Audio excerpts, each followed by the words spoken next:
everyone. So finally after 7 months I'm traveling. तो मैं जा रही हूँ भुवनेश्वर से Chennai. So let's go.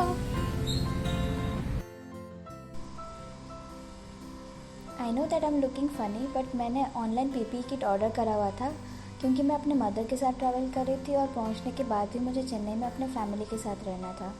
Airport पहुंचने के बाद सबसे पहले हमारा बैग सैनिटाइज हो गया, फिर टिकट चेक किए, एंट्रेंस पे टेम्परेचर स्क्रीनिंग भी हुआ. उसके बाद चेक इन बैग हम लोगों ने स्क्रीनिंग के लिए दिया.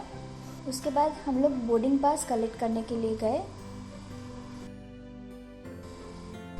सिक्योरिटी चेक में काफ़ी लंबी लाइन लगी हुई थी, भीड़ भी थी एंड लोग ज़्यादा सोशल डिस्टेंसिंग भी फॉलो नहीं कर रहे थे.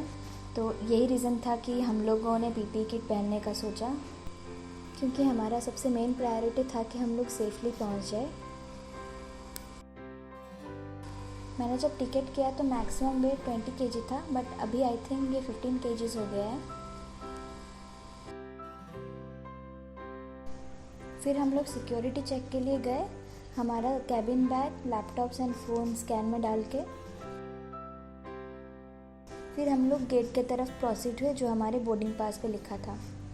गेट के पास वापस बोर्डिंग पास चेक हुआ और यहीं पे ही आपको मास्क, सैनिटाइज़र, फेस शील्ड और जो मिडिल सीट में बैठते हैं उनके लिए पीपी किट दिया गया.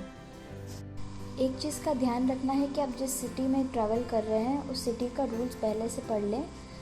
तो जैसे मैं तमिलनाडु जा रही थी तो वहाँ पे कंपलसरी था कि आपके पास तमिलनाडु का ई पास हो, जो मेरे पास नहीं था. तो मुझे अलग से फिर काउंटर में खड़े होके तमिलनाडु का ई पास बनवाना पड़ा.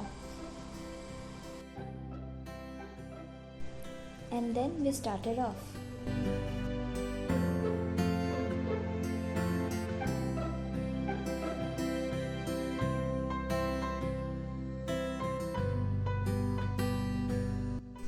वन 1.5 आवर्स के फ़्लाइट टाइम के बाद भी लैंडेड. आप देख सकते हैं कि लोग सोशल डिस्टेंसिंग फॉलो नहीं कर रहे हैं. I waited for some time. उसके बाद थोड़ा खाली होने के बाद आई केम आउट.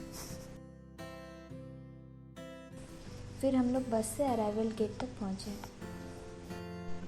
इधर पहुँचने के बाद भी हमारा टेम्परेचर स्क्रीनिंग हुआ.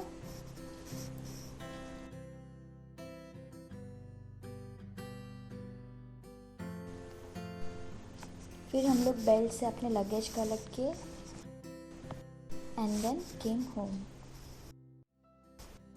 Thank you for watching. If you have any doubt comment below. Bye.